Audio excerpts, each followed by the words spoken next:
Horror lovers, আজ আমি চলে এসেছি আরো একটি ইন্দোনেশিয়ান হরর মুভি নিয়ে, যার নাম তেম্বাং লিংসার। এই মুভির গল্পে আমরা একটি শয়তান দেবীকে দেখতে পাই। তার সাথে একটি পরিবার ডিল করেছিল বড়লোক হওয়ার জন্য। এরপরে যখন তারা বড়লোক হয়ে যায় তখন তারা তাদের করা ডিলটি ভুলে যায়। এই জন্য সেই শয়তান দেবীটি ডিল অনুযায়ী তাদের মেয়েকে নিতে আসে, কিন্তু তারা তাদের মেয়েকে দেয় না।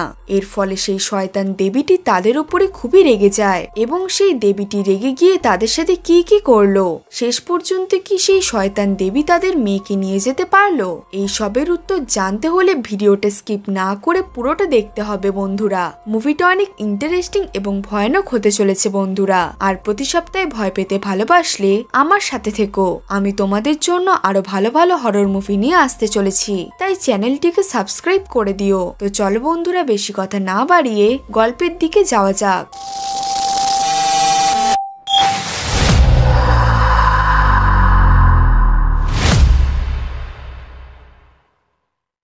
মুভির শুরুতেই আমরা একটি মহিলাকে দেখতে পাই, যার নাম হলো নাওয়াং। সে লিংসার গান গাইছিল। লিংসার গান বলতে গেলে এক ধরনের পোয়েম। এটা ডিমনের থেকে প্রোটেক্ট করত, যেমন বন্ধুরা হনুমান চালিসা। তখনই আমরা দেখতে পাই সেই মহিলাটির ঘরে একটি আত্মা আসে। সেই আত্মাটি এসে মহিলাটিকে জ্বালাতন করতে লাগে। নাওয়াং এর শব্দ শুনে তার মেয়ে মালা উঠে পড়ে। তখনই সেই আত্মাটি কিছু শিকড় বাকড় দিয়ে মালাকে ধরে ফেলে, আর মালা তখনই জ্ঞান হারিয়ে ফেলে। এইসব দেখে নাওয়াং খুবই ভয় পেয়ে যায়, আর সামনে থাকা একটি হ্যারিকেন নাওয়াং সেই ডিমনের শিকড় বাকড়ে ফেলে দেয়। এর ফলে সেই ডিমনটির শিকড়গুলি জ্বলতে থাকে। এরপর নাওয়াং তার মেয়ে মালার কাছে গিয়ে বলে যে ছোটবেলায় যে পোয়েমটা তোমায় বলেছিলাম সেটা কোনোদিনও ভুলো না, আর যখনই সেই ডিমনটি তোমায় হামলা করবে তখনই এই পোয়েমটি তুমি গাইবে। এটা বলেই সে আগুনে নিজেকে স্যাক্রিফাইস করে দেয়, আর সেই ডিমনটি একটি শিকড় মালার মুখে ঢুকিয়ে দেয়, যাতে সে যেন কিছু বলতে না পারে। পরের দিন সকালে যখন মালার চোখ খোলে তখন সে নিজেকে একটি হসপিটালে দেখতে পায়। তার সামনে তার কাকা এবং কাকিমা ছিল। কাকার নাম ছিল গ্যাটট এবং কাকিমার নাম ছিল আমান্ডা, যারা মালার খেয়াল রাখছিল। তারা ছাড়া এই দুনিয়ায় মালার আর কেউই ছিল না। ডাক্তার মালার কাকা কাকিমাকে বলে যে মালার গলায় একটি ইনফেকশন হয়ে গেছে, এর ফলে সে কিছুদিন কথা বলতে পারবে না। এটা শুনে তারা দুজন খুবই চিন্তিত হয়ে যায়। এরপর আমান্ডা মালার কাছে এসে বলে যে আমরা ছাড়া তোমার আর কেউ নেই, এই জন্য আমরা তোমাকে আমাদের ঘরে নিয়ে যাব যাতে তুমি ভালো থাকতে পারো। এরপর আমরা দেখতে পাই আমান্ডা এবং গ্যাটট মালাকে তাদের ঘরে নিয়ে যেতে লাগে। সেখানে তারা তাদের ছোট ছেলে রোনাল্ডের সাথে মালার পরিচয় করায়। সে খুবই দুষ্টু ছিল। সেই ছেলেটি মালাকে একটি চক ও বোর্ড দেয় আর বলে যে যতক্ষণ না তুমি কথা বলতে পারছো ততদিন তুমি এই চক ও বোর্ডে লিখে আমাদের সাথে কথা বলবে। আমান্ডা মালাকে ঘরের ভিতরে নিয়ে যায়, মালার সাথে রেহেমার পরিচয় করায়। রেহেমা তাদের ঘরের মেট ছিল। আমান্ডা মালাকে বলে যে যদি তোমার কোনো কিছু প্রয়োজন হয় তাহলে রেহেমাকে ডেকো। এরপর আমান্ডা মালাকে তার রুম দেখিয়ে দেয় আর বলে যে তুমি চিন্তা করো না, তাড়াতাড়ি সব ঠিক হয়ে যাবে। আমান্ডা মালাকে তার বড় মেয়ে দেশির জামা কাপড় দেয় আর বলে যে দেশি তোমারই সাইজের, তো তোমার এই জামাগুলো ফিট হবে। মালা সেই জামা কাপড়গুলো নিয়ে নেয় এবং তার কাকিমা আমান্ডাকে থ্যাংক ইউ জানায়। এরপর রাতে যখন গ্যাটট নিজের রুমে ছিল তখন সে ড্রয়ার থেকে কিছু ফটো বের করে। সেই ফটো সে আর তার প্রথম স্ত্রী ছিল। আমরা সেই ফটোতে দেখতে পাই তার স্ত্রী প্রেগনেন্ট ছিল। এরপর সে একটি বই বের করে যার ভিতরে তেম্বাং লিংসারের পোয়েম লেখা ছিল, আর সেখানে লেখা ছিল যখন তার কাছে কোনো ডিমন আসবে তখনই সেই পোয়েমটি গাইবে। তখনই সেখানে রেহেমা এসে বলে যে মালার মা নাওয়াং এর মৃত্যু সাধারণভাবে হয়নি, তাকে কোনো আত্মাই মেরেছে। এরপর রেহেমা আরো বলে যে তোমার এখানে মালাকে আনা ঠিক হয়নি, কারণ মৃত্যু অনেক কাছেই চলে এসেছে। বন্ধুরা, এখানেই আমরা বুঝতে পারি গ্যাটট আর রেহেমা কোনো একটি সিক্রেট জানে, যেটা আমরা একটু পর জানতে পারবো। রাতে দেশির বয়ফ্রেন্ড তাকে ঘরে ছেড়ে দিতে আসে। এরপর যখন দেশি ঘরের ভিতরে ঢোকে তখন সে মালাকে দেখে হাইও করে না। দেশি তার বাবাকে বলে যে পরশু তার বার্থডে, তো সে তার বার্থডে বাইরে তার বন্ধুদের সাথে সময় কাটাবে, কিন্তু গ্যাটট তার কথা মানে না আর বলে যে তার বার্থডে এই ঘরেই সেলিব্রেট করা হবে। এটা শুনে দেশির খুবই খারাপ লাগে, কারণ সে এবার 18 বছরের হতে চলেছে, কিন্তু তার বাবা তার কথা মানছিলই না। আমান্ডা দেশিকে বলে যে তুমি মালাকে হাই কেন করছো না। এটা শুনে দেশি রুটলি ভাবে মালাকে হাই করে সেখান থেকে চলে যায়। এরপর আমান্ডা দেশির কাছে গিয়ে বলে যে তুমি মালার সাথে এরকম আচরণ কেন করছো। তখন দেশি বলে যে ছোটবেলায় আমরা অনেক ভালো বন্ধু ছিলাম, কিন্তু একদিন যখন আমরা গার্ডেনে খেলছিলাম তখনই মালা সেই পোয়েমটি গাইতে লাগে এবং তখনই আমি একটি অদ্ভুত জিনিস দেখতে পেয়েছিলাম, যেটা দেখে আমি অনেক ভয় পেয়ে গিয়েছিলাম এবং এই জন্যই তার সাথে বন্ধুত্ব ভেঙে দিলাম। এরপর আমরা দেখতে পাই মালা যখন নিজের রুমে শুয়েছিল তখনই সে নিজের রুমে কিছু শব্দ শুনতে পায়, আর যখন সে উঠে আয়নায় দেখে তখন সে আয়নায় কোনো একজনের আত্মা দেখতে পায়। এটা দেখে মালা খুবই ভয় পেয়ে যায়। ঠিক তখনই সেই আত্মাটি সেখান থেকে গায়েব হয়ে যায়। এরপর যখন মালা পিছন দিকে ঘোরে তখনই সে তার সামনে সেই আত্মাটিকে দেখতে পায়, যাকে দেখতে খুবই ভয়ঙ্কর লাগছিল এবং তার মুখ থেকে রক্তও বেরোচ্ছিল। আর সে মালাকে বলে যে আমি তোমার জন্য আসতে চলেছি। সেই আত্মাটিকে দেখে মালা লিংসার পোয়েমটি গাইতে লাগে। তখনই সেখানে আমান্ডা চলে আসে। সে মালার এরকম অবস্থা দেখে তাকে জিজ্ঞেস করে যে তার কি হয়েছে। মালা কিছু বলতে পারতো না বলে সে আমান্ডাকে কিছুই বলতে পারে না। এরপর আমান্ডা মালাকে রোনাল্ডের রুমে নিয়ে যায় আর সে মালাকে এখানেই শুয়ে পড়তে বলে। এরপর আমরা দেখতে পাই রাতে যখন আমান্ডা কাজ করছিল তখন সে স্টোর রুম থেকে কোনো একটি মহিলার গানের শব্দ শুনতে পায়। এরপর সে যখন স্টোর রুমের কাছে যায় তখন হঠাৎ সেই গানটি বন্ধ হয়ে যায়। অন্যদিকে গ্যাটর নিজের প্রথম স্ত্রীর বই পড়তে থাকে। তখনই হঠাৎ তার ঘুম পেয়ে যায় আর যখন সে চোখ খোলে তখন সে নিজেকে একটি জঙ্গলে দেখতে পায়। এটা দেখে গ্যাটট খুবই ভয় পেয়ে যায় এবং সেখান থেকে পালাতে থাকে, কিন্তু তখনই তার পা পিছলে যায় এবং হাঁটুতে অনেক চোট লাগে। তখনই আমরা তার সামনে একটি মহিলাকে দেখতে পাই যে খুব জোরে জোরে কাঁদছিল।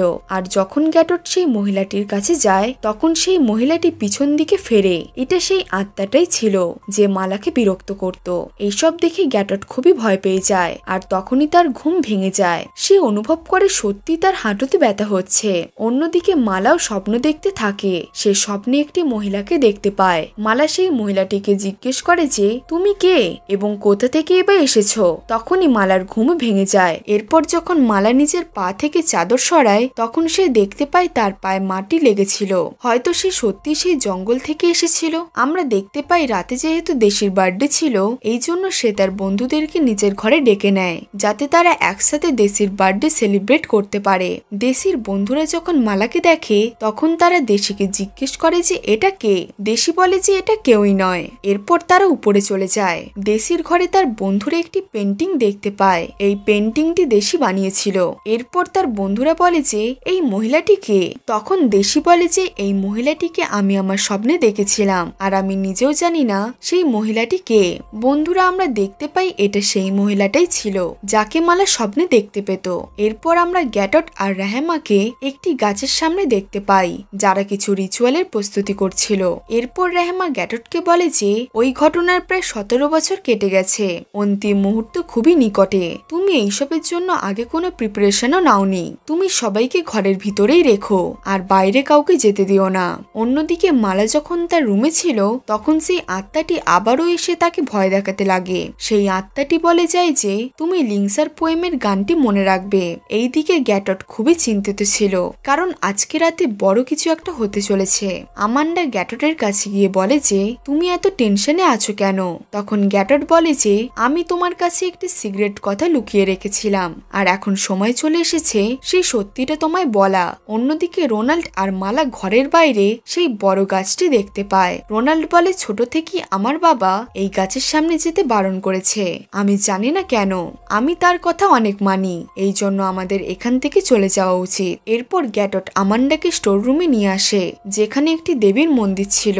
আমান্ডা দেবীর ছবি দেখে অবাক হয়ে গ্যাটটকে জিজ্ঞেস করে এটা কার ছবি। গ্যাটট বলে এটা বহু প্রাচীন এক দেবী কাঞ্জেংরাতোর ছবি যার আরাধনা সে বহু বছর ধরে করে আসছে। এইসব শুনে আমান্ডা অনেক অবাক হয়ে যায় কারণ সে জানতো না তার হাজবেন্ড এইসব পুজো করে।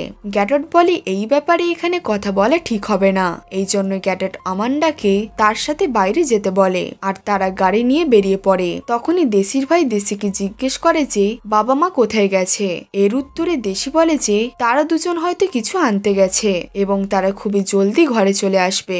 অন্যদিকে রেহমা মালার কাছে আসে আর জিজ্ঞেস করে তোমার গলা এখন কেমন আছে। তখন মালা লিখে বলে যে তার গলায় এখনো ব্যথা করছে।